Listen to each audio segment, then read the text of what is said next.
It is great to be here at Talent Connect this year.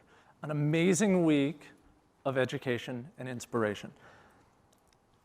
There's a lot to talk about, so let me just jump right in with a quick introduction of myself. I've been fortunate enough to lead employment marketing at Google for a number of years. But what I want to talk about today is not how Google does things. I want to go broader than that. This is about what I've learned and tested and how I've come to understand marketing in an employment context. It's a synthesis of a career's worth of practice that when applied to employment marketing, it's made a huge difference on how I plan, on how I work, on how I deliver, and how I communicate. So to help you understand a little bit about my perspective, let's take a quick step back in time. If you look at my LinkedIn profile and you scroll all the way down to the bottom, what you'll see is my first marketing job, marketing manager at Apple for developer marketing. Now that's attracting people to dedicate a part of their lives to build something with us. Sounds a lot like employment marketing, right? Well, what you'll see there, as you dig deeper below the headline, you'll see all the standard resume items, numbers, accomplishments, statistics, maybe a couple action verbs. But what LinkedIn won't tell you about is my very first day at Apple, May 15th, 2000. Let me set the scene. It was the first day of our Worldwide Developer Conference, a conference filled with my new core audience. I fly in from the Midwest. Uber and Lyft don't exist yet. I grab a cab, get down to San Jose Convention Center. It's the middle of Steve Jobs' keynote. I rush to find my new boss. She hands me a copy of a preview version of Mac OS X, our brand new operating system that Steve Jobs at that very moment was revealing to the rest of the world. She sets me behind a table and says, "You're going to hand these out." Now, I haven't met anybody else on my team. I don't know what I'm supposed to do the rest of the week or the rest of the day. But what I do know is I'm holding in my hands probably the most valuable piece of marketing collateral I had ever touched. This was going to change computing. It was going to help us reinvent Apple, and I was going to get to be a part of that. So the keynote ends. The door to the hall, they burst open. People come rushing out, and there I am behind the table, winning smile, confidence coming out of my body. And I don't know what exactly I expected. I don't know what reaction I thought I'd get. But what I didn't expect was for the first person who came up to me to stare me down, scowl, grab the disk from my hand, rip it out, and storm away. But I'm glad he did. You see, I had just encountered someone who had been on the bad side of really good marketing. Someone for whom what we had said and what we delivered were out of alignment. Somebody who wasn't sure they wanted to spend any more time with us. That moment and the contrast between my smile and that scowl, that moment informed the way I think about marketing ever since. It taught me how high the stakes can be in marketing, and it's led me to think about marketing more effectively and more efficiently by understanding really where people are and meeting them there. And that's what I want to share with you today. So today I'm going to illustrate the framework that informs my approach to employment marketing. And I hope you can see how this framework can be used to refine your own strategy and approach. And my goal by the end of today's session is for everyone here to have a fresh perspective on how to apply core marketing tenets to drive better conversations with internal partners, to lead with greater influence inside your organizations, and to deliver stronger, more powerful results, both for your company and for our future employees. So often marketing is focused on who and what, who we intend to reach, and what we want them to do. But that first day, that encounter, that scowl, taught me that often we need to go beyond who or what to where. Where are the candidates we seek? Not geographically, but where are they in their journey with us? And how can we meet them where they are? Well, whenever we're trying to understand where something is, the first thing that's helpful is a map. So let's map the candidate market. We'll walk through this 3 different times so that you can understand the different perspectives that can be applied to the same framework.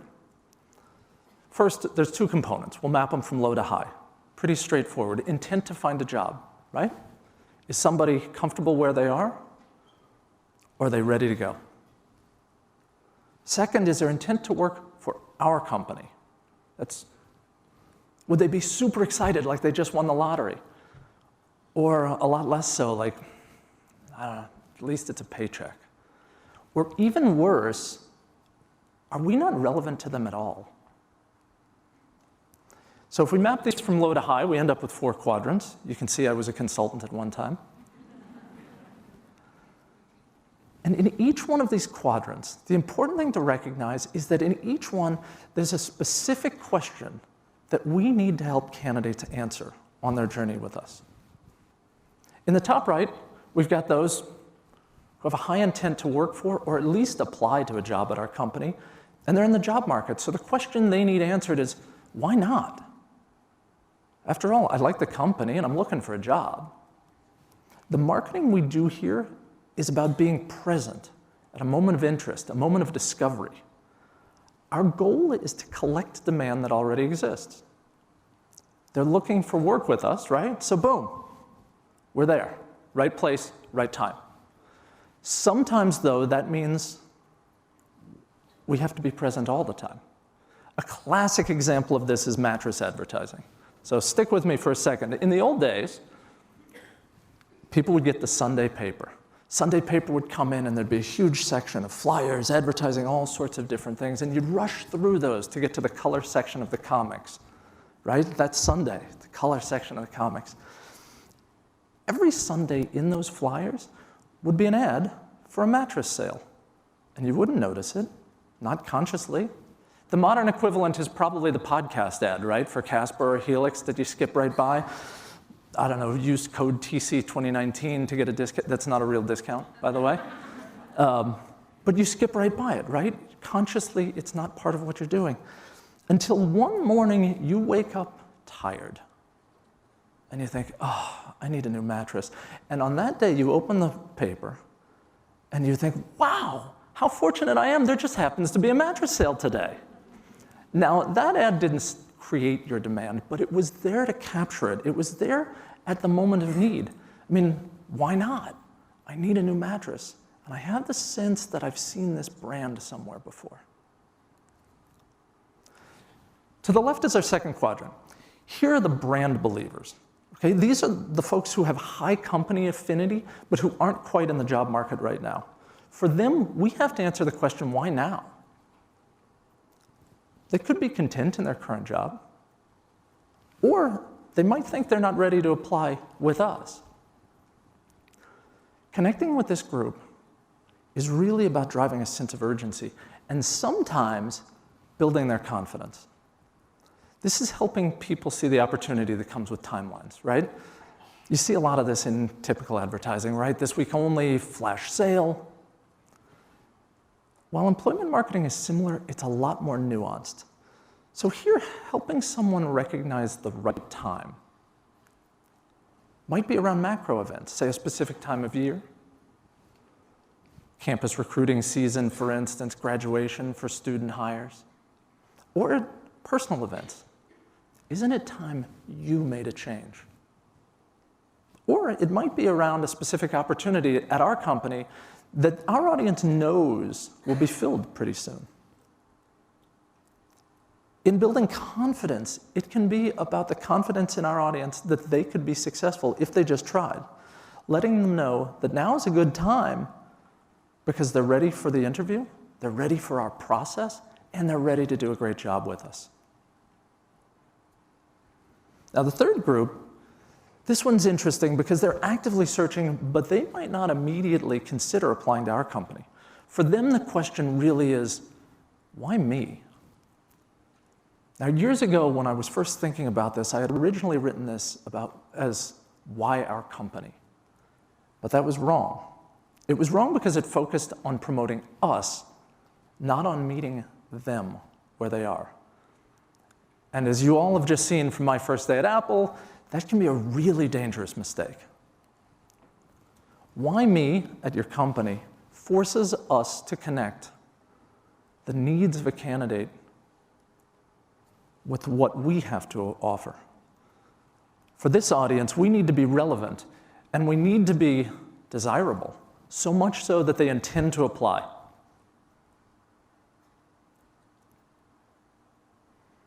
And this is where we first need to think about building brand then. So that's worth a quick detour from our map. The term brand often gets used very imprecisely, especially in employment work, and it can become a distraction and a hindrance for us in employment marketing. It pays then to be very specific. We're talking about 3 distinct states of mind that we have to influence in our audience. Relevance. Often a lot of our brand discussions get caught in these vague notions of awareness, right? So let's be incredibly clear here. We want potential candidates to be aware that our company has a job, in their state of mind, a job for someone like me. What does this mean? Why wouldn't they know the company has a job for them? Well, it could be because the company is not broadly known, but it can also be when we're growing into a new geographic location, expanding into a new line of business, or importantly, if we're trying to attract a more diverse and representative workforce.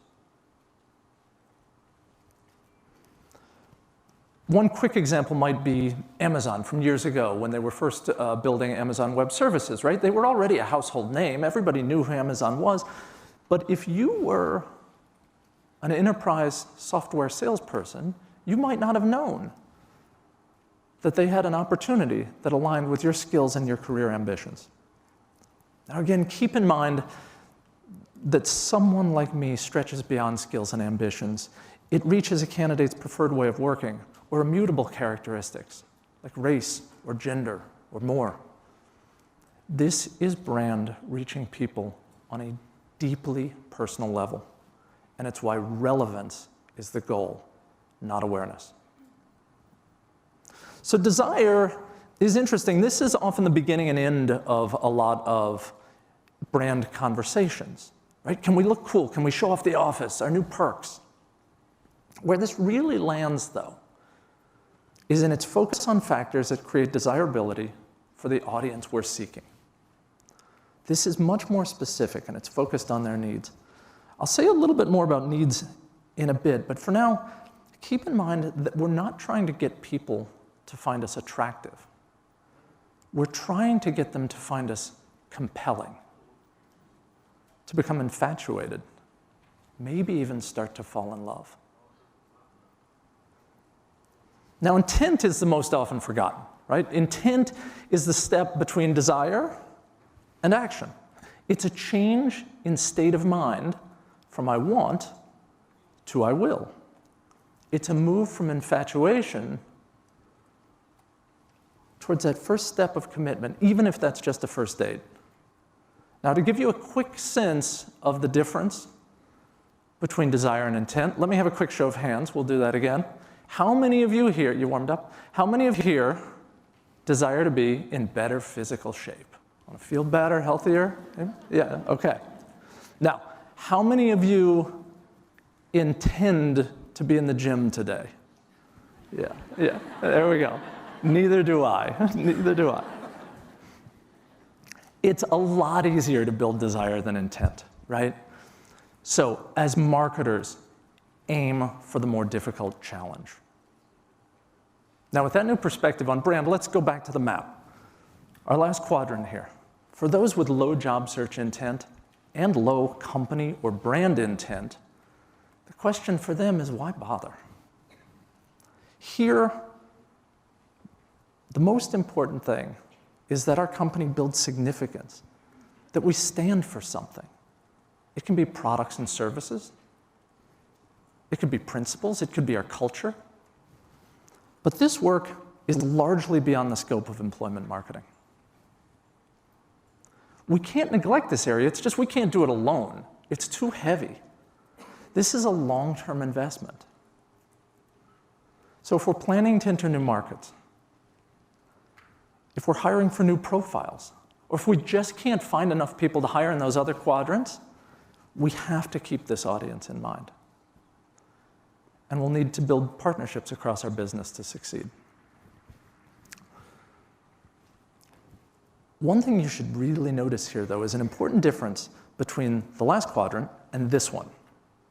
There, we were aiming for career-focused relevance. Here, we're just looking to stand for something positive in their world. Now, let's look at the map as a whole. Our first job now as marketers, now that we've seen it, is to understand how big the population is in each quadrant. Who do we have to go after? How much success can we have here? If there are enough people in that top right quadrant to fill a given set of roles, then we should just put all of our energy into moving those people that short distance to a moment of truth, getting them to view and apply for the right jobs. Now, if that population isn't large enough, or it won't be over time, that's when we start looking at longer time horizons and guiding people up and to the right. But let's think about this a little bit differently. You all have probably noticed now that the map is blue, like the water. So let's talk about fishing, just for a moment. If we need to catch fish to feed our family, we'll fish in the water closest to home first, before venturing out into more distant seas, right? But how are we going to know if there are enough fish, or how far we're going to need to go? That becomes the driver of our strategic decisions. To understand that, we need to know how many potential candidates we can reach here, how many fish are in each part of the sea. And it's a classic market sizing exercise, but with an employment-focused twist. First, we just need to figure out the size of the sea, and then we'll go count the fish. So, the size of our sea is defined by two sets of needs: our needs and our candidates' need. What do we need? What do potential candidates need? Our needs are defined really by who we intend to hire, not who we wish we could get, not a long list of preferred qualifications, who we really intend to pursue. This is job profiles, but more specific than usual, and we all know how to do this, right? The type of work they do, specific skills, maybe the traits that are going to make them successful in our organization. But we also need to include other elements that might change the size of our market. For instance, living in or willing to relocate to the Dallas area. This is easy to assume, but specificity now can help guide a lot of our other marketing choices, like where to spend our marketing budget, and they can keep us aligned internally. As talent acquisition leaders, everybody in this room knows how to do this and does this all the time. But the key here is to be very specific, to document it, to write it down, and validate it in your partnerships with your leaders and key stakeholders. Now, understanding candidate needs becomes even more powerful as we talk about messaging. But for now, it's worth considering here, in case it might change the size of the market, like, what do we know or assume about the needs of our candidates in our space? Consider things like perhaps the need to have a flexible work environment versus somebody who prefers working in a more structured way. Maybe it's the need to make an impact or the need to grow or the need for certain pay or benefits. We could all imagine more.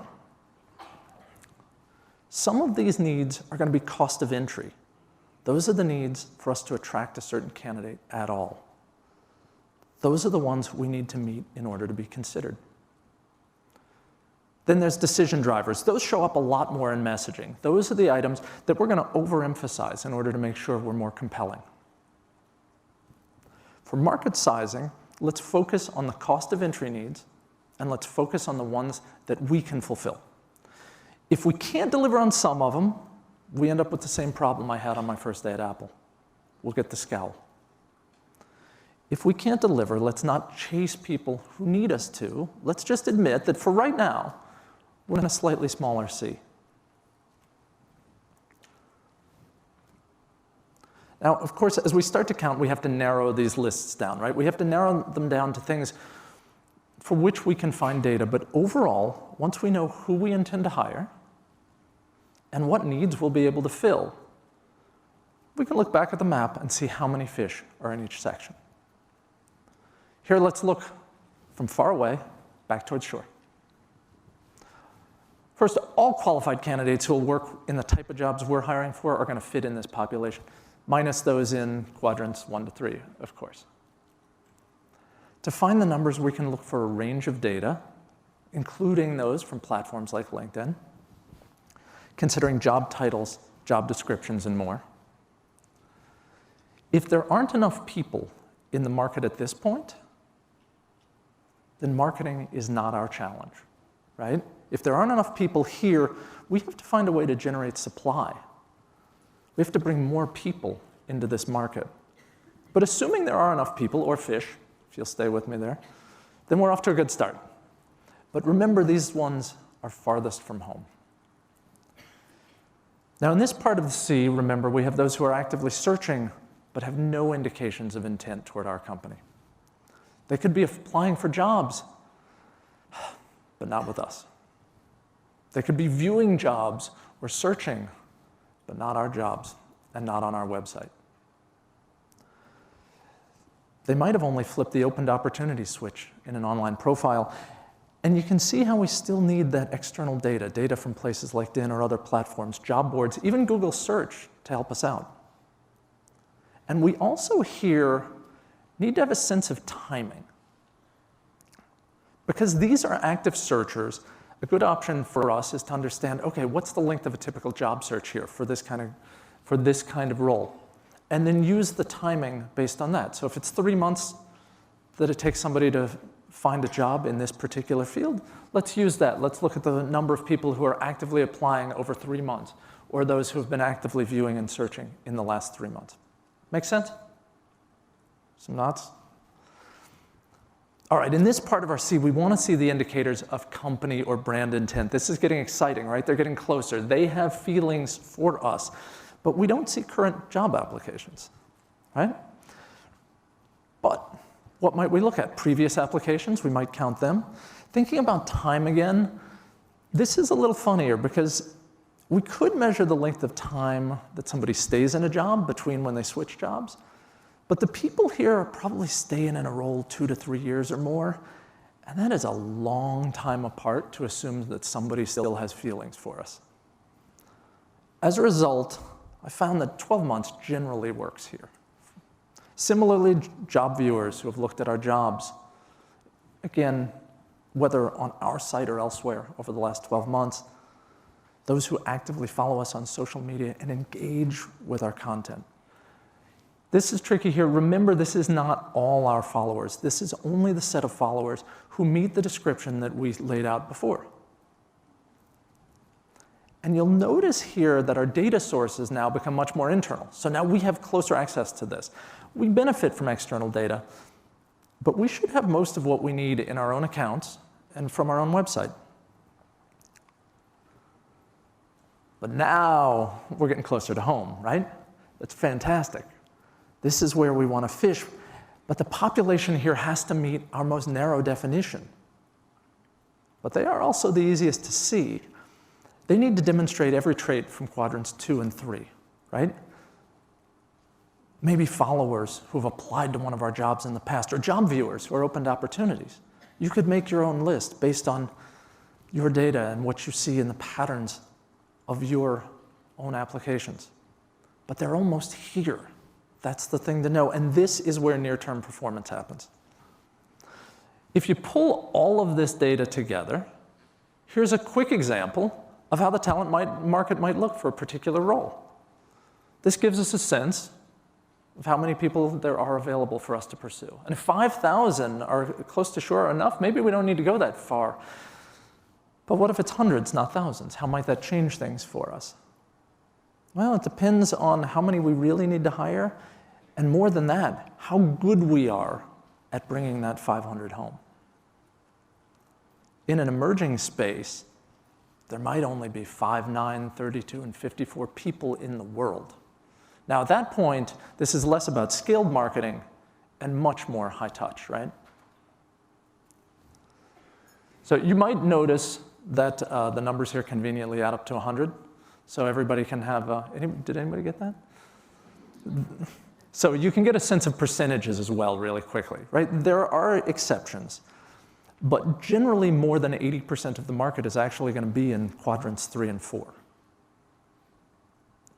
That shouldn't be surprising though, since we all know that the open ocean is a lot bigger than the water that's close to home. And with that large an opportunity down in 3 and 4, you can see how important it is to nurture our audiences over time, because that's what helps move them from 3 and 4 up to 1 and 2. But that's a long-term effort, right? And because that's a long-term effort, you can see how critical it is to have the best catch close to home. If we miss that chance, if we don't catch those fish, frankly, we can fail. So let's talk about how to succeed, right? Let's do that. Let's look at the map one last time and get more tactical. Remember again, people in this quadrant have high job search intent and high company or brand intent. So our job is to be in front of them at the moment of readiness, a moment of discovery, a moment of truth. Our job is to collect demand. Some of these people are going to come straight to our career site. When they arrive, be ready for them with a strong message, highlighting important jobs, sharing compelling and inclusive job descriptions. This is like welcoming them into a boutique store, right? They've chosen to come shopping with us, so we need to make them feel at home. Show them around, lead them to what they want, and get out of their way for a conversion. Job descriptions really are the moment of truth here.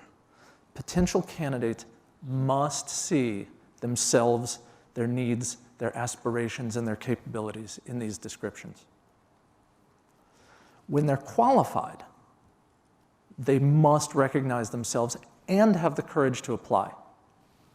This is why inclusive language is so critically important in job descriptions, since otherwise great candidates will edit themselves out of our process.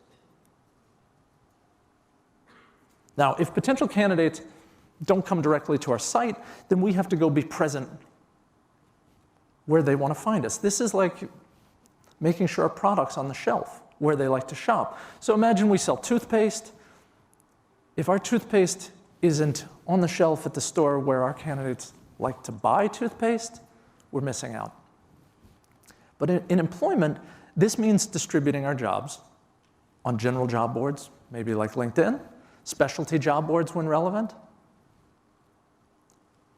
And just like in retail, we don't only want to be present on the shelf. We want to actually be promoted in the store, right? We might want the special sign at the end of the aisle or something right by the checkout line, by the cash register. So if we need increased volume, promotion on those sites where we distribute our jobs can be really effective. Think about those picture yourself ads. Of course, I'm from Google, right? There are many people who begin their search on search engines and search platforms, so being discoverable there is critically important. Both organic search and paid search work really well, but here, paid search should be focused on branded keywords, things like Domino's pizza delivery job instead of just pizza delivery job. And that's because, remember, we're harvesting brand intent at the moment people express it. Finally, use conversion-focused messaging on our social media accounts. I mean, after all, if people are interested in working with us, they may be following us. But we need to invite them in, being very clear what we're asking. View a job and apply. After all, they're in the market and they like us, so why not? Remember that mattress ad? You skipped it, you skipped it, you skipped it, and then it caught your eye the day you needed it. That ad ran every week, and it was worth it. And that's the dynamic here. Just like fish move around the sea, people move in and out of quadrant 1 all the time. So consistency of presence is essential. For common roles with large brands, if they deliver really well here and consistently, much of the work is done. But for all of us, if we don't deliver well here, everything else we do will yield less and cost more. So, next quadrant, if people are fans but haven't applied, we talked briefly about this before, there's usually two reasons. Either they don't think the timing is right, or they don't think they're ready to make it through our process. To get them through timing, build campaigns across multiple touch points, focused on tapping into moments. I mentioned macro and micro moments before. When people are more ready to consider something new. For macro, think of Halloween candy ads, right? Think of the ads for televisions before a big broadcast event every year, like the Super Bowl here in the US. It's seasonality. Now we can start, as employment marketers, we can start with our own assumptions about seasonality. But what I'd suggest is look at your own hiring data, look at your application flow data, and look for the seasonal patterns in that data, and then build your campaigns to amplify those. Micro moments get a lot more personal. Think about times when people reflect themselves on the passage of time. Birthdays, work anniversaries. If you've ever seen jewelry ads for wedding anniversaries, you know the kind of advertising that aims at those moments. Messaging across this entire quadrant stretches truly from it's a great time of year to start something new to what I mentioned before, the much more personal, isn't it time that you made this change? We also need to build confidence in our audience. Some don't even think they're ready to make it through our process. Think back to early dating for a second. Okay, that's long enough. Think about the courage it can take to ask someone out who you'd really like to get to know. For some of our biggest fans, that's exactly what applying to us can feel like. And since this quadrant is so filled with fans, right, social media becomes incredibly powerful here. The storytelling we do here needs to show people like them making it into our company and then making a difference. We should also provide guidance, help. How do you make it through our process? What are our interviews like? And other confidence-building support, helping them feel like they can do it. Finally, this is also a place where we need to think about audience nurture, building the relationships that will encourage others to carry our messages forward on our behalf. Just remember, timing is everything. We're picking the times when we want to do promotions, right? And we're helping our audience see that now is a good time for them to apply because the moment is right and because they're ready. So, people with high job search intent, but a low intent to work for us, again, they're asking, why me? Think back to our slide on brand, right? The audience here needs to know that our company has a job for someone like me, and they need to intend to apply. The most straightforward thing we can do here is be present where they look to find jobs. This is different from a few slides ago when we were present where they wanted to find us. In quadrant 1, we wanted to be where they'd expect to find us. Here, we might actually show up in places that surprise them. So we'll be present on job boards where they search. Specialty job boards will take on a lot more importance. We'll participate in community sites where people ask questions and get answers and congregate around topics in their field. In quadrant 1, we used branded keyword search to reach people who are considering a job at our company. Here, we'll move to non-branded keyword search. Those are more powerful because this audience doesn't yet associate our brand with their career. Imagine, as a quick example, like shoe designer job instead of Nike shoe designer job. We want to promote thought leadership in our industry. and in fields related to our desired candidates. And we'll share stories of employee impact here in which the company is the catalyst, never the hero. Catalyst, never the hero. This not only creates compelling content, but it helps us engage with trade press, with business and industry press, and that's great because a lot of these stories carry much greater impact when they're told by someone else. Earned media and PR then become very important here, as does endorsement-focused social media, where we're asking people to use their credibility to carry our message. That audience we built in Quadrant 2, they're a big part of our success here in Quadrant 3. Through all of this, we have to reflect the market needs that we discussed earlier so that our audience sees someone like me in everything we do. You can see how here we're increasingly relying on the broader organization to make this work, our partnership with other teams. And through it all, remember that this question is front and center, especially since here employment marketing is creating a pathway into our companies for people who might not otherwise find it. Often, this is a population representing a diverse array of incredible talent. Remember, this is not about helping people see us more clearly. This is about helping them see themselves with us. You can tweet that, by the way. Okay, so Quadrant 3 is about relevance to a career. We talked about that. Here, again, it's significance. It's being notable to our intended audience and meaningful to the world. It's company brand building, and it's long-term. So what tools do we have to rely on here? We need to partner. We need to partner with and support anyone whose job gives them an outside voice. When we create content, it should largely be focused on Quadrants 2 and 3. When they create content, we want to ensure that the content they create includes messaging that we can use. And we want our hiring message integrated wherever appropriate. Consider an article about company growth, right?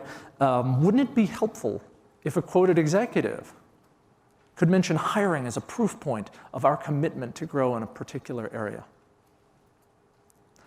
Delivering here requires time, effort, communication, and collaboration across multiple partners. Using this framework, though, to deliberately plan and communicate how we intend to deliver builds credibility. It shows our partners not just what we want, but why it really matters. And that builds our reputation as trusted experts inside the company, something that's always critically important. But we have to drive the partnerships we need. That's because, as we all know, internal partners have their own goals. And they aren't here today rethinking employment marketing like we are. So now we've been through the map a few times. We know where to find the candidates on the map of the market. We know the questions that they need to answer. We know how many people we can reach and the tools to use based on where they are. So as you head out to be incredibly successful, please keep in mind the following 3 imperatives. First, to be effective in the work we do, you know this, we need to focus on our intent as distinct from desire and cut out that noise. It's especially true at the beginning of the process when we're defining who we really intend to hire. Use this framework to help clarify, communicate, and deliver on that intent. Second, a deliberate approach will get results faster. If hiring needs are immediate, always start closest to home before you look farther. If you aren't getting enough applications and hires there, don't run out to sea yet. Ask if there are enough people in that quadrant for you to even attract. If so, look at where they're getting stuck and pull those levers. Evaluate your job descriptions. Improve your career page. Distribute and promote your jobs differently. Again, if you need to feed your family, Fish in the waters closest to home before venturing out into more distant seas. For the breadth of jobs you need to fill, over time, most of you, your challenge will be that people in your organization who don't use this framework are going to naturally gravitate toward quadrants 3 and 4, because that's where brand lives. And I don't know, maybe it's the flashiness of the word brand, or it could just be the romance of the open ocean. But reel them in, bring them back to shore, show them how you're going just as far as you need to go to deliver an amazing catch. And finally, most marketing is about delivering products and services. It's tremendously valuable. It helps businesses grow. It connects people with great products. And frankly, it pays for all of this.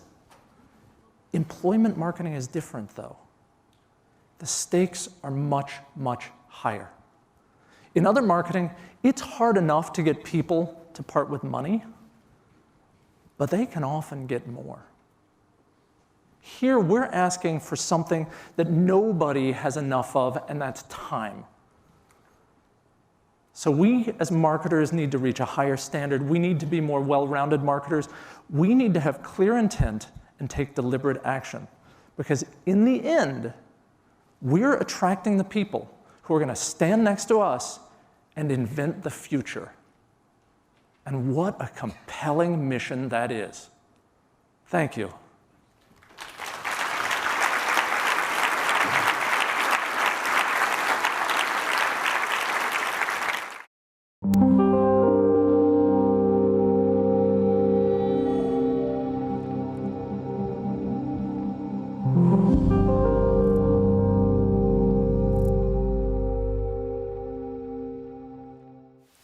Hi everyone, welcome back to the live stream studio. I'm your host, Marty Finn.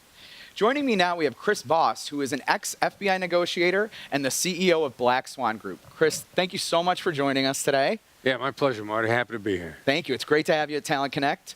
So, want to ask a couple questions that we've had submitted from some of our viewers, if that's Sure. all right? No, let's fire away. All right, here we go. I like it. So, with a background as an FBI negotiator, what are some suggestions or tactics that you would have when some of our audience out there may be trying to negotiate a job offer? Yeah, well, first of all, buy my book. Because whatever we say here, now the book's readable, and there's going to be a lot of stuff that they can take to build on. If I may mention the title. Yes, please. If I may never split the difference. Okay. And the negotiation approach is really about mutual collaboration. So when you're negotiating at a job, you know, salary is no guarantee of your success. Salary pays the bills. Mm-hmm. So negotiate your success. As an employee, a prospective employee, two critical questions. What does it take to be successful here? And then actually listen to the answer, because whoever interviews you is going to know. Right. And that tells them that you want to be successful with them. And they want a team player. They want somebody that helps their success. You communicate right off the bat that you're not about yourself, you're about the team. You want to go fast, go alone. You want to go far, go as a team. You're team-oriented from the very beginning. Immediately makes you more valuable. And that's how you begin to build your value from the first things that you say. How can I be a better teammate? And really kind of gain that alignment at the upfront? Yeah, let them know that's what you're looking for. Okay. And then if you really want to raise the level of your game, ask how to be involved in projects that are critical to the strategic future of the company. Okay. Because that's a game shift also. Because if you're now in for long-term success, strategic, critical projects, critical to future, it changes their perspective on you. Because not only do you want to make them more successful, they also think that you want to help make their life better going forward. Completely changes your value to them, makes them much more likely to want to see you do well, because when you do well, they do well. So again, if I'm playing this back to you, right, then what I'm hearing are themes of partnership and collaboration, and really approaching it with not of a what's in it for me, but what's in it for us mentality. Exactly. Collaboration is critical. I mean, you know, as crazy as it sounds, what I learned how to do was how to force collaboration.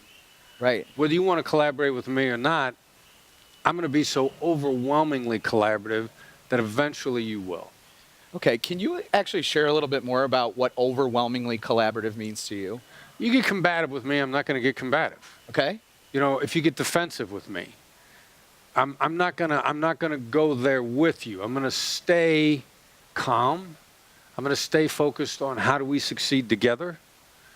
I'm gonna look out for myself, but in looking out for myself, I'm not gonna leave you out. Okay. And I'm gonna hear you out. Yeah. Can you give any examples, I think, for our audience out there? Like some of those things you just said, I think are wonderful. They could be a struggle. I know I've struggled with things like that before, Right. like keeping a cool head or, you know, like kind of maintaining that composure throughout the process. Like what are some tips that you've leveraged to help do that effectively? All right, so yeah, I'm negotiating with terrorists. I'm negotiating with kidnappers. You know, they're gonna come at me hard. But the perfect diffusing comment, when the other side is upset for whatever reason, you say to them, seems like you got a reason for saying that.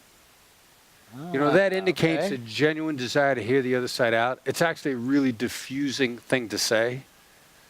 You know, people, and it calms people down because if somebody's upset with you, the first thing they want you to know is, I got something I would need you to understand. It's important to me. You got to hear it. And something as innocuous as it seems like you got a reason for saying that, you've already accomplished your first objective, which is validity. You just want to know that I think your perspective is valid.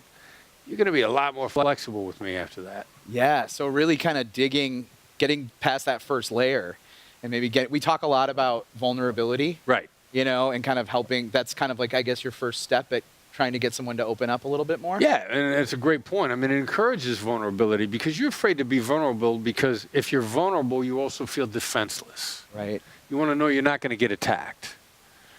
So I let you know that, hey, look, I'm willing to hear you out. I'm not necessarily going to agree, but I'm not going to attack you. And so then you know that when you're vulnerable, at least you're not going to get attacked. Yeah. And so as your approach that has worked well and throughout your career and your experience, by really opening up with that first step, that then opens a path for you to kind of, again, even the playing field with that person, and then get at the root issue and kind of start to, is that where collaboration starts, would you say? Yeah, well, it comes following on. You want to know it's safe to collaborate. Okay. No matter how defensive you might be. Right. In the business sector, most attacks are really defensive in nature. Okay. You know, if people lack candor when they talk to you, you know, if they don't tell you the truth, or even if they get upset and they attack, it's not malicious. It's really defensive. Yeah. And so if I let you know that I'm not going to counterattack, then you can drop your guard. You don't have to be so defensive. Okay. Yeah. No, I think those are all great insights. Thank you. It's good stuff to think about. You got the right guest here. I mean, right? We got the guy here. You wrote the book. And it's interesting, I think even the title of your book, Split the Difference. Never split the difference. Oh, sorry, never split the difference. So that's actually my whole point, is that I look at negotiation, or I think a lot of people look at negotiation as splitting the difference. Right. Well, here's a I'd love to, if you could expound on that a little bit. Generally, the person who wants to meet you in the middle is a poor judge of distance. Okay. So the sharks out there, the people that are looking to cut our throat, roughly about 25% of who we run into. They're there. There's enough of them there to be aware of them, but the vast majority of the people are not looking to cut your throat. But those that are, all they do is they ask for more than what they wanted in the first place, and they say, you know, let's split the difference. Let's be fair about this. Yeah. You know, it's a con. It's a sucker's move. Now, you want me to be collaborative. The idea of compromise, splitting the difference, the idea is that we should be collaborative. That's a good idea. But whether or not we actually split the difference, in most cases, you know, you got on gray shoes. You and I are talking about whether or not you should wear gray shoes or black shoes with that outfit. What do you say you split the difference, you wear a gray shoe and a black shoe? Okay. The application of splitting the difference, the application of compromise, actually just ends up putting half of your idea, half of my idea. It's probably not going to work. Yeah, no, I'm not going one black, one gray. So there you go. All right. Okay. Very interesting. So I would love to hear from you. Are there any public figures, either past or present, who you think have been particularly effective at negotiations? The great world-renowned hostage negotiator, Oprah.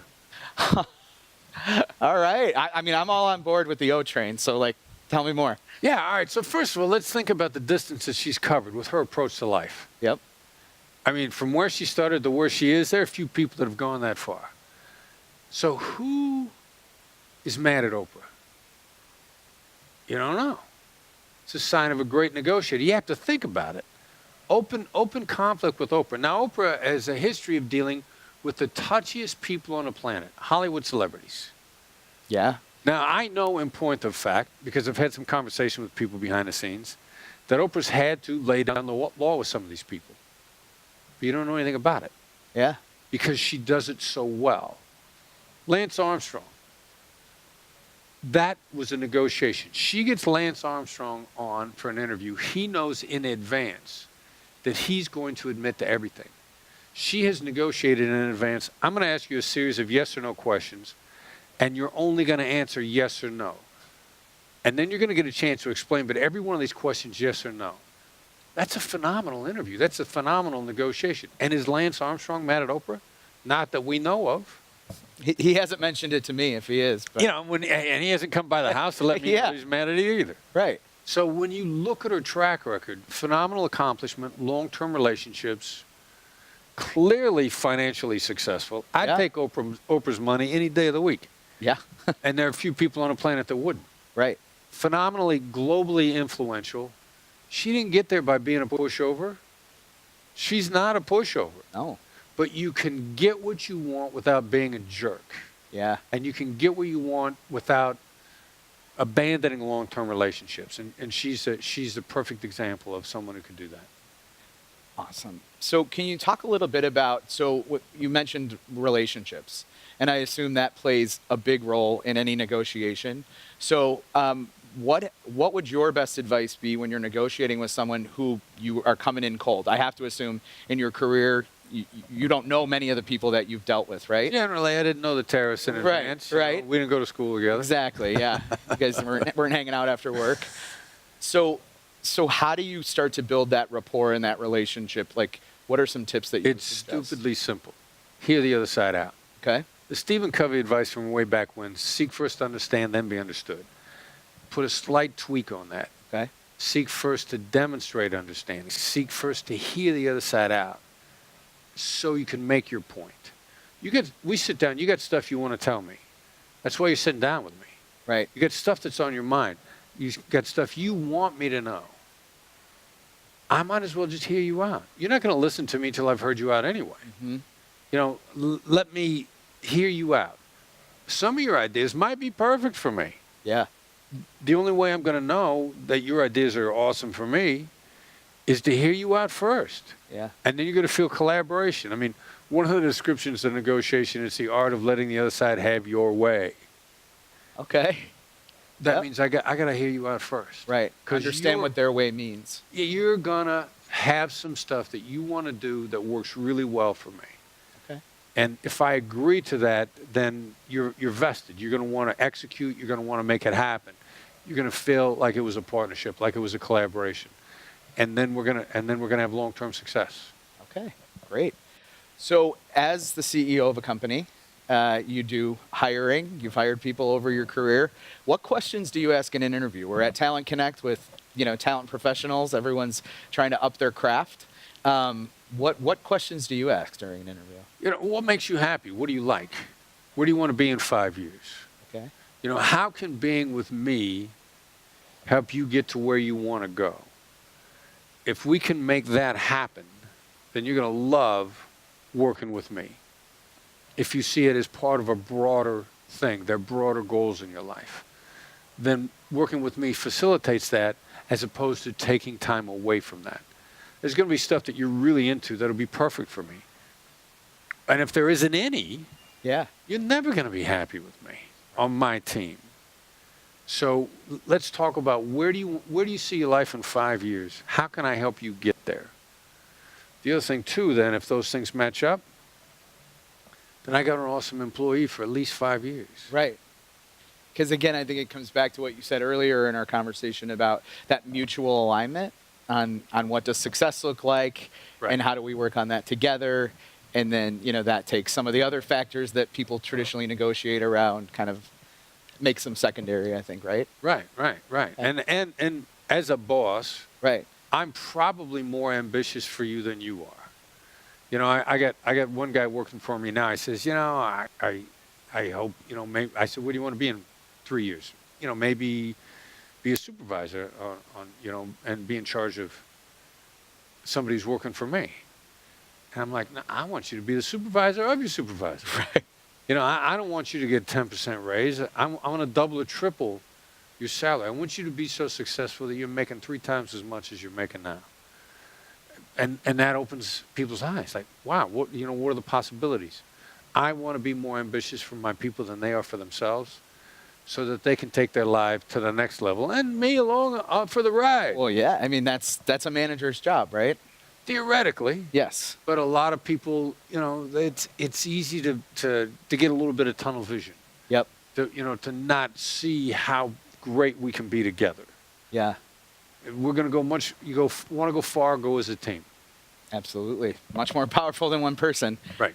So our last question here, we got a lot of questions submitted around getting people to do things that they don't want to do. Right. Around the topic of negotiating. But one question that I thought was really interesting was, what advice would you give for when you're negotiating with yourself on trying to get to yourself to do something that maybe you're having an internal conflict? I gotta think about, if there's an internal conflict, it's a discomfort issue in the moment. And I'm focused on my discomfort in the moment. To get myself motivated, I got to think really like, what happens if I don't do this? Right. If I don't do this, I'm not getting out of this discomfort. This discomfort is not going to go away. Yep. It's always an issue between the status quo and the possibilities. What happens if I don't engage? I don't get to where I want to go. What that does is it reframes the loss of the future versus the current status quo. I got to be more fixed on the future, and people are motivated by loss. At the end of the day, right. That's the dominating factor in human decision making. That's a powerful tool, which is why we need empathy. We need tactical empathy to bring that up, because if you simply threaten me with loss, I'm going to feel like you're trying to take me hostage. But if you demonstrate an understanding of my position and then remind me of what happens if I don't collaborate, Yep. now that's a lot more understanding. Instead of being a hostage taker, I just see you as a straight shooter. Sure. You're telling me the truth. Yeah. You're just being gentle about the way you tell me the truth. Makes awesome sense. So Chris, we're at time right now, but thank you so much for joining us in the studio. We really appreciate it. For those of you out in the audience, stay tuned. We will be right back with more of Talent Connect 2019. Good morning, everybody, and welcome to day 2 of Talent Connect 2019. You are in for a treat because we are planning on having tons of fun over here for day 2. Thank you so much for being part of the journey with us, because this would not have been possible without you. People who live their lives in service of others tend to be happier.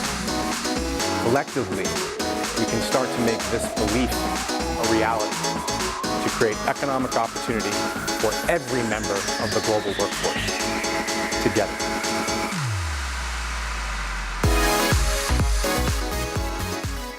Good morning, everybody, and welcome to day 3 of Talent Connect 2019. We're broadcasting to you live from Dallas, Texas, from what has been a fantastic past 3 days.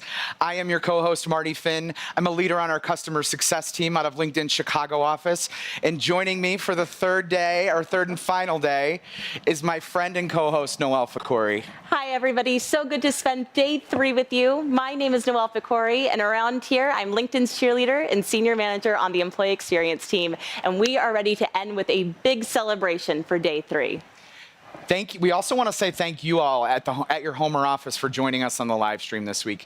We have had a fantastic 2 days of content, presentations, and live interviews, and it's truly been a global event. So we've had people literally joining from countries around the world, like Sweden, South Africa, El Salvador, Vietnam, Bangladesh, Malaysia, Israel, and the Caribbean islands, just to name a few. And we've got even more in store. Up ahead, we'll watch Patagonia's Dean Carter present Beyond Stoked, the power of living values wildly. We'll also be announcing our winners of the TC19 live contest to see who, in fact, had the best office home viewing party. All right, Now, before we get started, friends, you know we like to leave you with a few reminders. So in case you missed any of the sessions from this week, all of the content is going to be available on our All Access website, so you'll be able to check that out there. And we're also going to be continuing to stream live from Facebook, Twitter, YouTube, and of course, LinkedIn.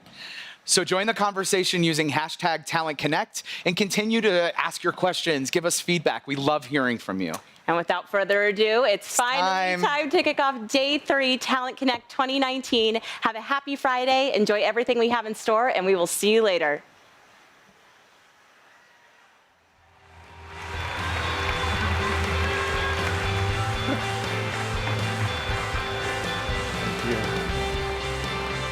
Woo!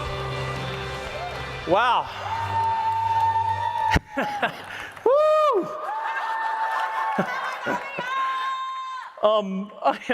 Before we get started, I have to share something with you that's been on my mind all week. I've been thinking about it a lot. And I am so thankful that I'm speaking before Michelle Obama and not after. Right? Whew. So Dallas, it's a special place to me. It's where I started my family. It's where I started my career in human resources. It's where I got my first recruiter gig. Any other recruiters out there? Anyone? Woo! So recruiters, the most critical job in human resources, right? Yeah. I'm gonna get some flack at home for that. But you know, the thing about recruiters is, especially when it comes to culture, you cannot build a great culture without great recruiters. End of story, period. Right? Speaking of great recruiters, one of our great ones, Holly. There, hi, Holly. Right? So it's good that we're all coming together to get better at this. To have better cultures, we need better recruiters at events like Talent Connect. And I am so stoked to talk about the future of work and artificial intelligence and data analytics. And you've probably guessed that I am not going to talk about artificial intelligence at all. No, I'm not going to talk about anything artificial, something so real, ridiculously real or unreal, and human. And it all started with a phone call. So it went like this: hey, Dean, would you be interested in working for Patagonia? And my response was, I accept. So next thing I know, I'm in a hotel in Ventura, California, on the beach, just a few blocks from Ventura. Woo! The surf's up, by the way. It's not too. Just to check the surf report. So in Ventura, so I'm in the hotel, and I'm preparing for my interview the night after, or the next morning, and I get an email from the recruiter and says, hey, Dean, just to let you know, I'm so sorry. The interview is going to get started a little bit late. And so we've made arrangements for a surfboard and a wetsuit downstairs so you can catch a few waves in advance of the interview. And I responded, I accept. So I walk to Patagonia.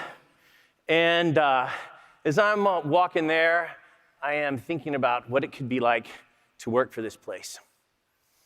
And I'm walking up the steps, I'm walking under this solar array of panels, and I'm walking towards the sound of children screaming and laughing and playing. And I see this beautiful wisteria vine that connects to a mustard building that says Patagonia Reception. And I walk through the door, and I walk into this big wood desk, and there's this guy in a Hawaiian shirt with burly hair, a big smile, and I think he's playing like the ukulele or a frisbee. And I say, hi, I'm Dean.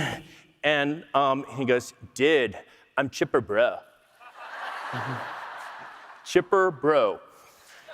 Turns out he is a legend, and for those of you from Ventura, you likely know Chipper Bro. He's an incredible person. And so I said, Mr. Bro, I'm going to get some coffee in the cafe. And I walk in the cafe, and it's filled with parents and their kids on their laps. And there's this one dad, and his boy is in his lap, and he's trying to feed him oatmeal. It's all over his face, and the boy is smiling, and I'm kind of smiling. I'm thinking, where the hell am I?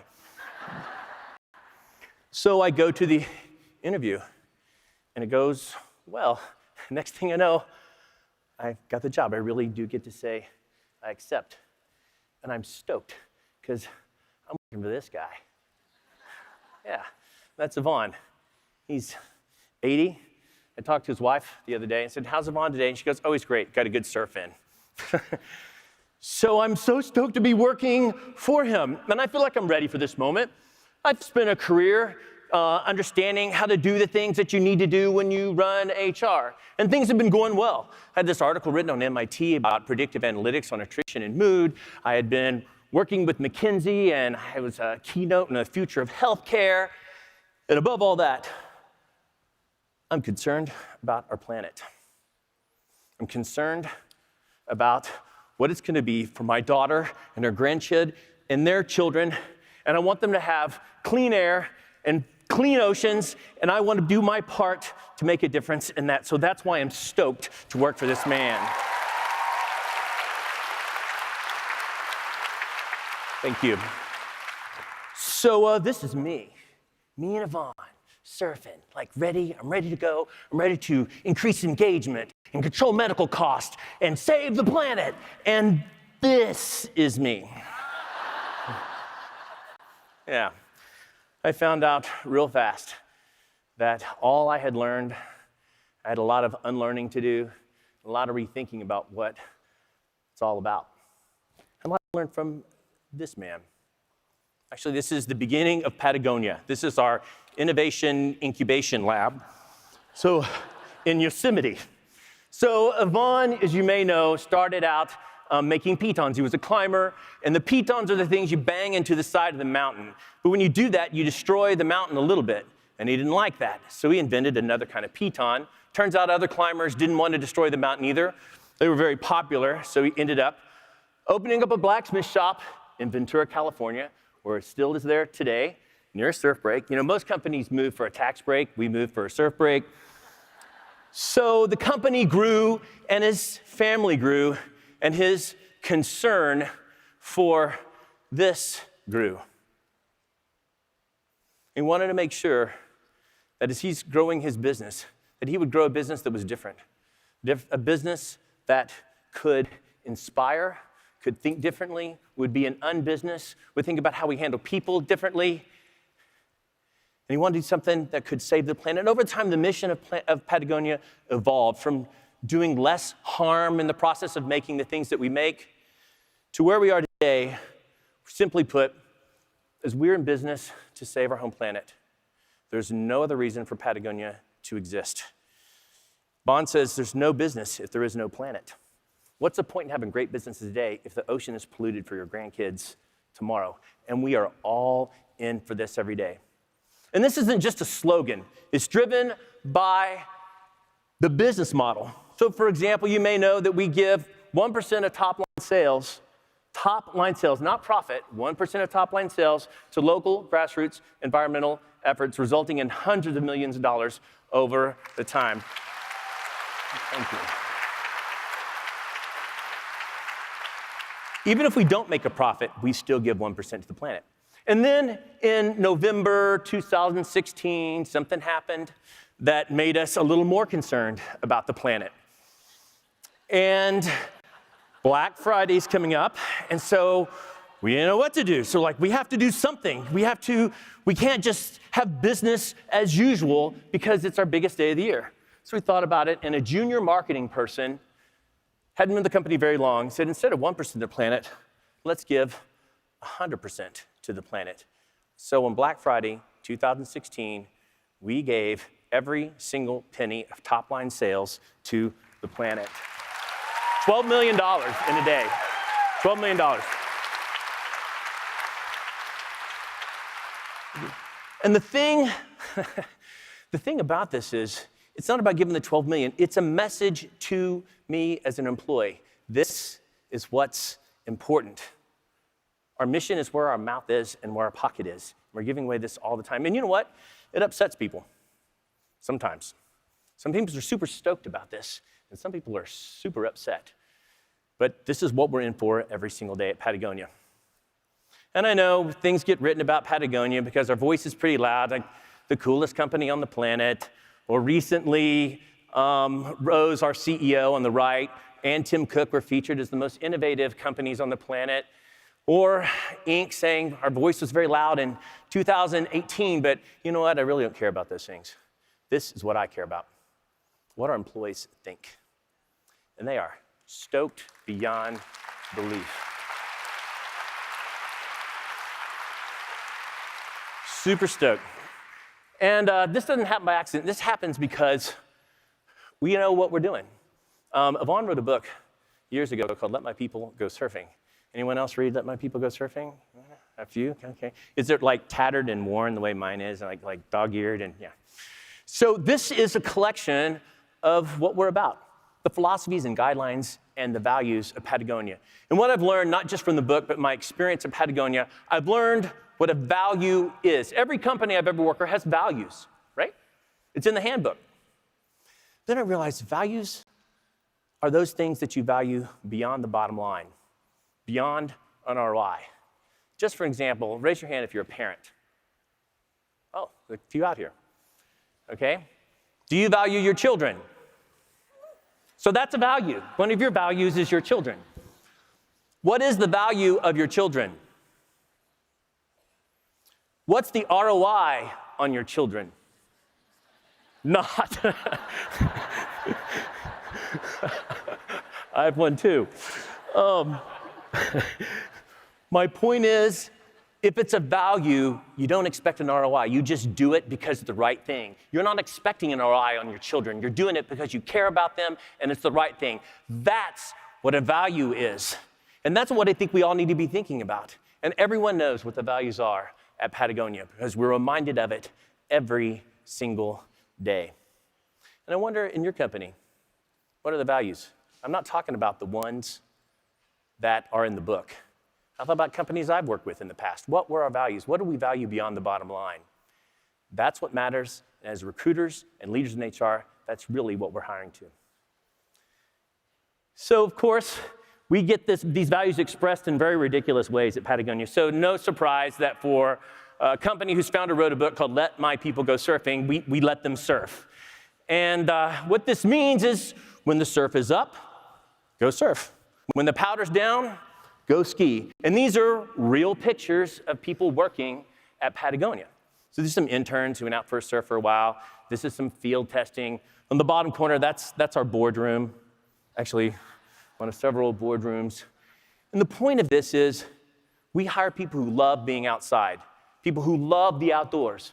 So when the surf is up, they're going to surf anyway. If we didn't have a Let My People Go Surfing policy, we'd have a lot of performance action plans. So we let them surf. We let them be the humans we hired. And how cruel would that be if we hire someone who loves to surf and loves the snow and ski, and we coop them up inside in front of a screen all day? That's just cruel. And this gets reinforced in some other ways. Because at the end of the day, I like it because it's very low turnover. I call it the Hotel California. You check in and you do not check out in Patagonia. And apparently other people like it too because we have about 17 college interns every year, or summer interns. We post that on our website, no advertising, nothing, and we get about 9,000 applications for those 17 positions. The ratio of our interns to applicants, actually it's harder to get an internship at Patagonia than it is to get into Harvard based on applicants. But that keeps Holly very busy. So in addition to that, we hire people who care about the planet so much, not just like care about like, I'm gonna recycle, I'm not gonna use a plastic bottle, and I'm gonna compost. They care about it deeply and they wanna do something. So this is pictures of people at Patagonia doing something, and they are protesting in support of the planet. All over the world, this is Australia and Europe, people doing things to help preserve and save the planet. So since we hire people who love to do this as part of our values, we support that. So if they get put in jail, we'll pay for their bail. Yeah.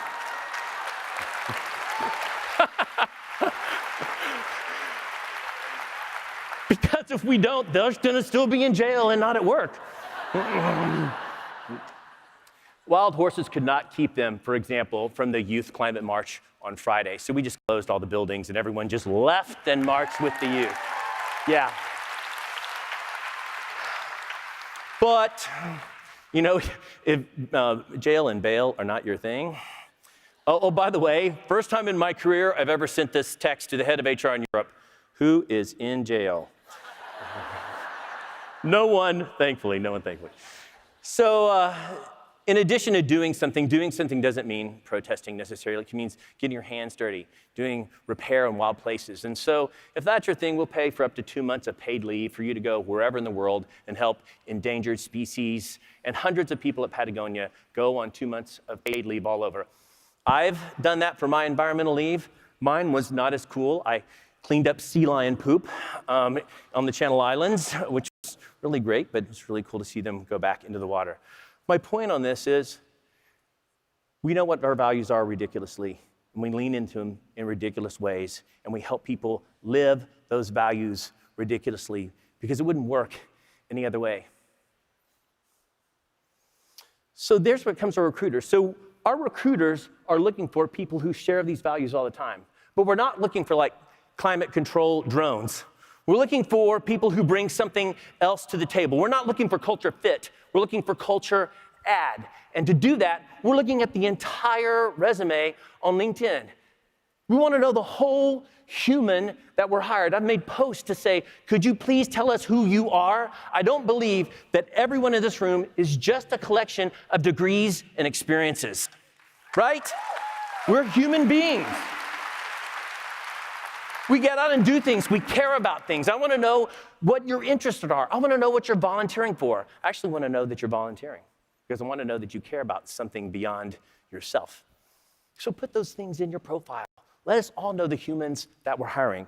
Because at Patagonia, we believe resumes are best read from the bottom up. So then once Holly and the team hire amazing people who share the values, then we create this incredible experience, and this was mine. That's Chipper Bro, by the way. Up there, he's on the left. This is this is new hire orientation for me. I took this picture. We're all about to go surfing with my new hire cohort, and I call this Patagonia PowerPoint. So we're not big fans of it, but here's the thing. This experience continues all the way through Patagonia, all the way to the exit. For the first time in my career, I do every exit interview at the corporate office, personally. All of them. And the reason I do that is I want to personally hear the stories. First of all, I can, because it's the Hotel California, so it's very rare. So I want to hear the stories. The first question I ask isn't, why are you leaving? The first question I ask is, why did you join? And I want to know the story, what's going on with you. And the most heartbreaking exit interviews are the ones where they tell me the experience that I got was not the experience that I joined for. I didn't get to live this at Patagonia. And that's failure on our team, on the company, and I work damn hard all the time to make sure that I have as few of those heartbreaking conversations as possible. But when I look at Patagonia, this is what I see. I see kids and adults and elders all coming together for a common cause. It's the first time I've really seen that at work. This is a common sight at Patagonia. And here's, in addition to gathering, we of course surf together and climb together and get outside together. But at Patagonia, we grow old together. And we raise our children together. And of course, we protest together for this planet because every day we see these kids and we know what's important. And we learn and we grow together. And it's the first time I realized what my job is. I'm not the head of HR, CHRO. I'm the head of community. I'm a community builder. I'm building a real community because I can see it. A community made of kids and adults and parents and elders, and we respect them all, and we think they are a vibrant, important part of this community and to saving the planet. We have to see them all. Matter of fact, it makes a difference when you're trying to save the planet to get reminded of the kids and the elders. The elders need to tell the stories, and the kids need to have hope for the future. So it's in one of these learning moments that I began to think about the model of HR and get inspiration. So as you guys may know, I mentioned, we went from pitons to the company that we are today. But when we make clothes, we try to make them in a way that you'll have them forever. They are the highest quality, most durable, and if something happens, we'll repair it for free. Clothes, that they're heirlooms that you pass on. We never want to see Patagonia clothes in a landfill, ever. And if you don't want them anymore, we'll buy them back from you and resell them to someone else. And then, another experience, we're saving the planet. But then, in the process of doing this and making the clothes, our mission has always been to do no unnecessary harm. Make clothes in a way which does the least harm to the planet. But Yvonne wants us to run this company like it's going to be here for 100 years. Not another quarter or another year, but 100 years. So if you're running a company for 100 years that's in business to save the home planet, and you make clothes that damage it just a little bit less than everyone else, we're just killing it a little slower over the next 100 years. So we're not really living our mission. So we got to think like, wow, how can we live deeper? So the future of Patagonia likely is food. It's one of our fastest growing divisions, as a matter of fact, and here's why. You see, here's how traditional agriculture works. You slice into the ground, you put a seed in, you close it up, you put pesticides and fertilizer and water and all this junk on to make it grow. But underneath the ground, the seed begins to sprout roots. And the roots form this microbial community that pulls in the nutrients from the soil to help the plant grow. So this community is helping the plant grow. The plant grows up, goes through the air, and then it begins to pull carbon in and re-enrich the soil and puts it under. And at the end of the season, we rip it off, we slice back into the ground in this giant dust cloud, which kills the microbial community and releases the carbon back into the air. Agriculture is the #1 contributor to climate change and carbon. Now, there's a better way. Which is called regenerative or restorative agriculture. If you leave the ground whole and just poke the seed back into that community that's growing and the carbon stays in there, the seed grows beautifully because it's community. And you don't need fertilizers and pesticides and water because the soil is rich that it's growing in. And the plant continues to sequester carbon. And you just do this over and over. And when you do this, if the entire world switched to regenerative, no-till agriculture, we would begin to reverse climate change within a couple decades. That's why we're moving to food.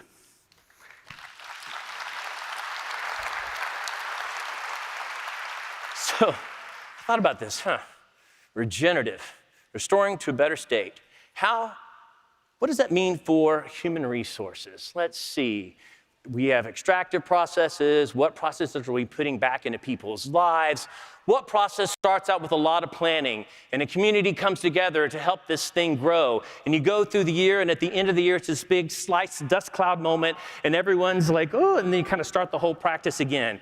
I was like, oh yeah, that one. The annual performance review. So we made some changes to that and thought about it a lot more regeneratively. I don't want to go into that. That's a whole other conversation. We had a very conventional work week at Patagonia. And we thought differently. What could we do different? So we ended up with a 980 schedule where we, over a 2-week period, instead of 10 days, we worked 9 days, 9-hour days, and we closed the home office every other Friday. It means we get 26 3-day weekends a year. As a matter of fact, this is one right now. And so employees were totally stoked on that. And we, of course, were interested in the typical things you would measure with HR. What is the impact on productivity? What is the impact on engagement? The typical extractive measures. But then we also thought, what are we putting back into people's lives? What's the impact to them? And this is what we discovered. People in every way had better relationships with their spouses, better relationships with their children, more time to go to the doctor, because I don't know about you, my doctor doesn't work on Saturdays. But more time to go to the grocery store and get healthy food. And every single measure we put back into people's lives. And it isn't about the 980 schedule. There's not really anything special about that. It is about being curious, not just, productivity or engagement or the things the company needs to extract from people. But what are we putting back into people's lives? How many of you know People just like, work is great. It's really improved the relationship with my spouse. I love work. My kids have been closer than ever. I think it's time we thought about and we've gotten really, really good with data and analytics of understanding what we're taking out of people's lives and putting into the company. I think we can get a lot better at what we're putting into people's lives. Dr. Jeffrey Pfeffer, yeah, right? We can get good at that too. Dr. Jeffrey Pfeffer of Stanford wrote a book, Dying for a Paycheck. And literally, workplace stress, much of it related to relationships with spouse and kids, is killing people. It's making them sick. And it's costing billions of dollars. And so, head of HR, I'm like, yeah, oh my God, our healthcare costs are rising because we're stressing them out. Well, we got to do something about this. We got to either switch the cost of our healthcare plan, and so, well, we're going to have to make people behave more like consumers, so we're going to cost share this, which stresses people out more, and it's just the cycle that continues. And that's not what happens at Patagonia. You know, we don't spend a dime on wellness programs. At Patagonia, we just simply let people live well at work, and I think that's possible. I think about the annual engagement survey. Because this is even about not just like what we're pulling out. What are you like in your discretionary effort? You're just giving us willingly, which I think it's an and, not or. We got to have the engagement survey. I think it's a great tool. But why are those the only things we're asking? Can't we ask about what we're putting into people's lives in addition to what we're taking out and getting for the company? Here's an example. These are people at work at Patagonia. Over here, that's Jenna. She's a badass rock climber. And she's an executive at Patagonia, and she's at work. Actually, this picture, she's not at work. She's at the airport. And she's with her baby because she's nursing. And this is the nanny. So we pay, when women are nursing, we pay for the baby and a nanny to go with them if they so choose, so they can continue their career.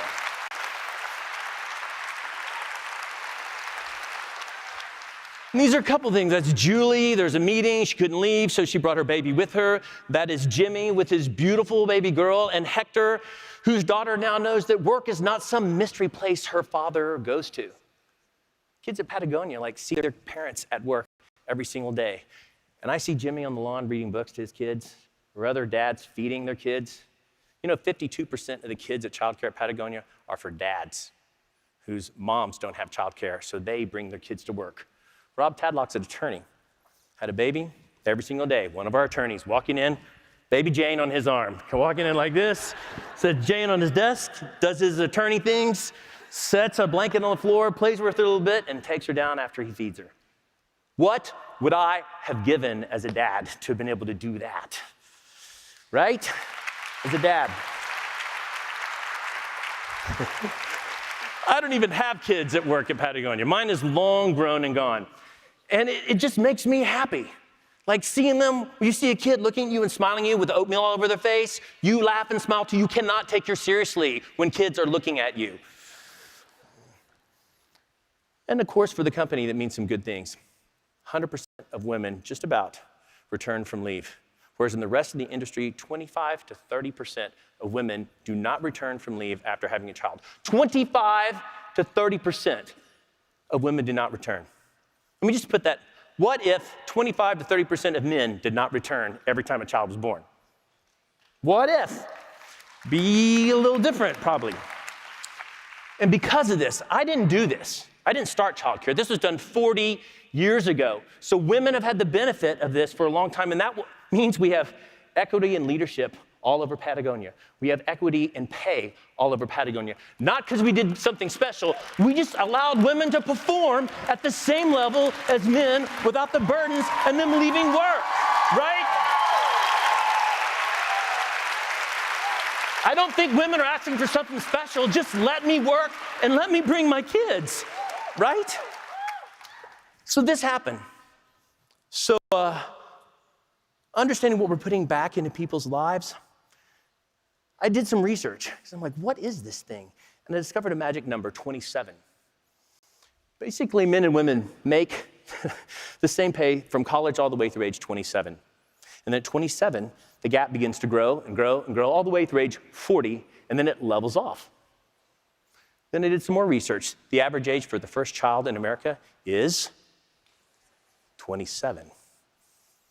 Anyhow, if you're thinking about gender parity and equity, as our CEO likes to say, think about on-site childcare in even little ways. I want to think about what this puts back into people's lives. We had a moment recently, we had a meeting in HR, and Holly, our recruiter, who's here today, she brought her baby Bodhi to the meeting, and she's feeding Bodhi, and in the meeting, we're all talking, and as a matter of fact, I've been in board meetings with Patagonia, and there's been a feeding baby at the table. That was my first experience. I'm like, oh, okay, we're feeding the baby right now. I had so many things to learn. So Holly's there, and I made a comment. That's way cool, Holly. And so she posted her experience on LinkedIn. I don't know if you saw this, but she just said, I'm so thankful that I don't have to make the choice to leave Bodhi or leave my job. And she talked about this. So she posted this at night, and the next day, 2 million views later. One day, all over the world, it's running what, Holly, right now, 6 million views about. If you want to understand the impact of what you put into people's lives, read the thousands of comments, tearful comments from parents, and what this would mean to them, or what is meant to them in their life. There are literally thousands of them. So, anyhow, just a good example. When we think regeneratively, not about what we're taking about, what we're putting in to people's lives. At Patagonia, Yvonne likes to say kids are our best product. And here's why. Do you know every study in the world ever published, ever, says the greatest indicator for success of a child is high quality early childhood education. The greatest indicator for success, right? Every study, this is just science. It's not my opinion, it's science. So of course Yvonne believes this because every child at Patagonia has high quality early childhood education. But you don't think about the benefits of this when you think about running a company for 100 years. 40 years later, these are parents with their children. These are people working at Patagonia whose children are now leaders and managers at Patagonia. We have the ultimate succession plan. We start them at 8 weeks.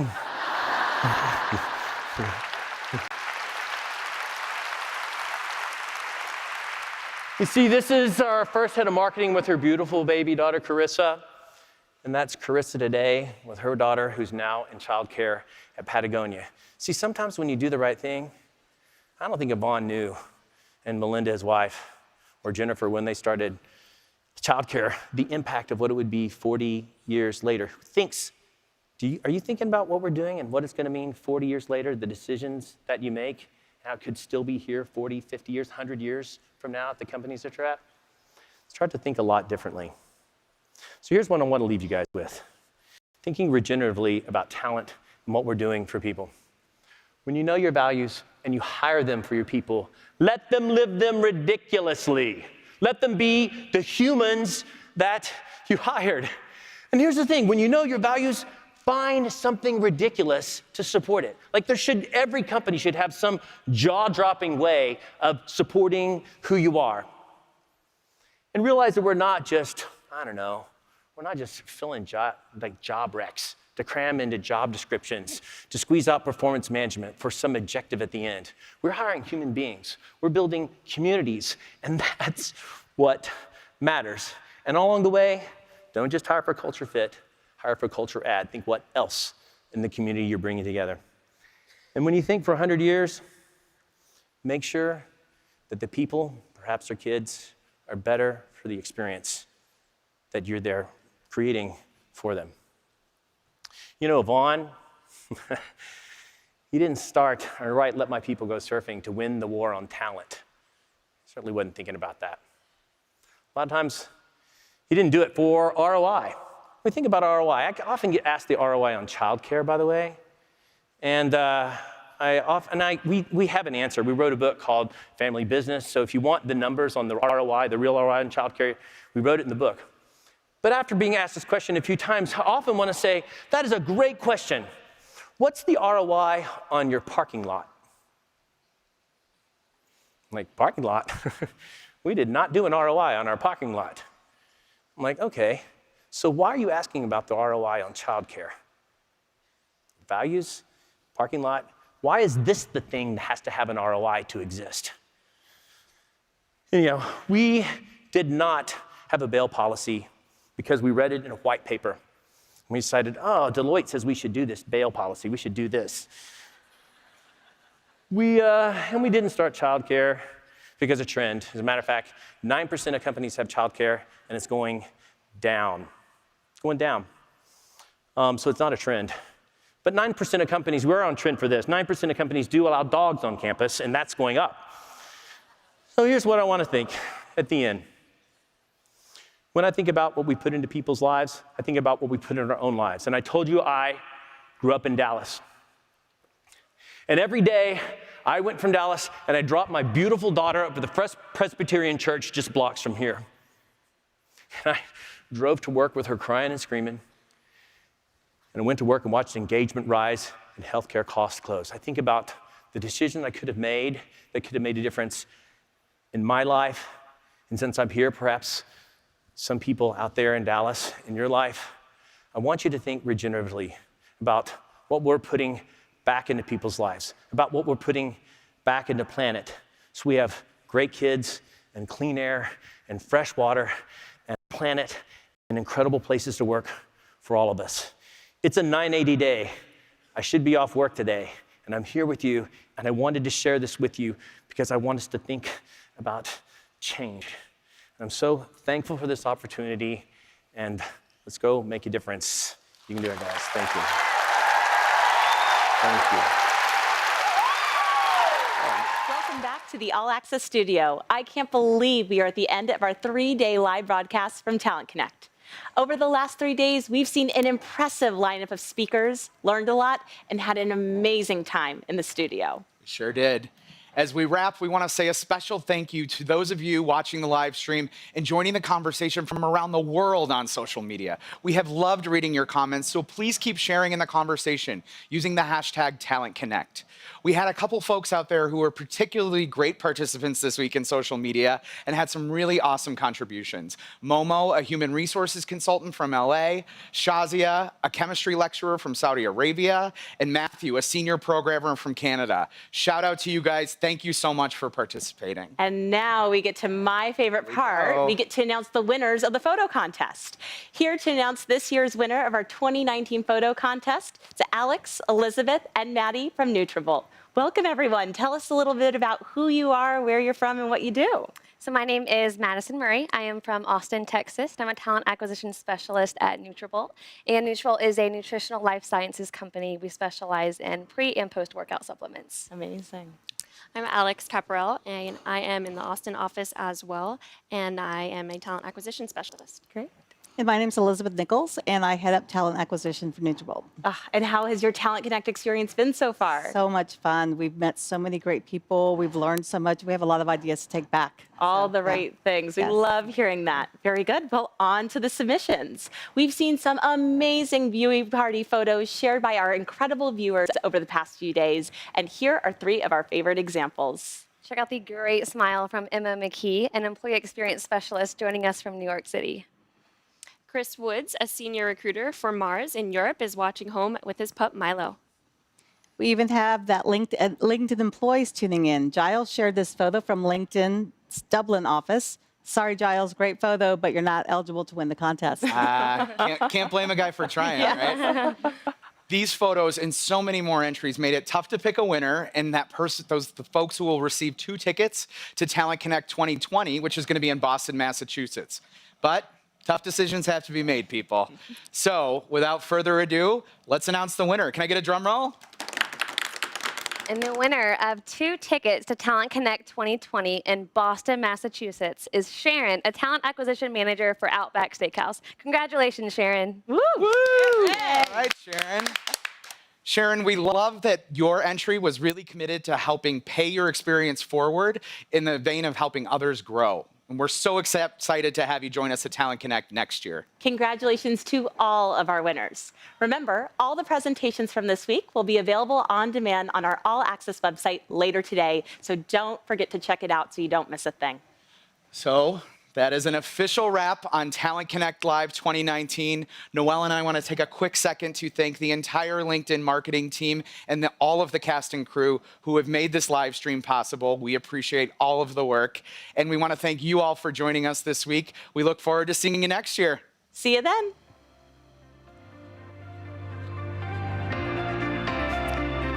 Welcome to day 3 of Talent Connect 2019. We have had a fantastic 2 days of content, presentations, and live interviews. Time to kick off day 3, Talent Connect 2019. Thank you so much for being part of the journey with us, because this would not have been possible without you. People who live their lives in service of others tend to be happier.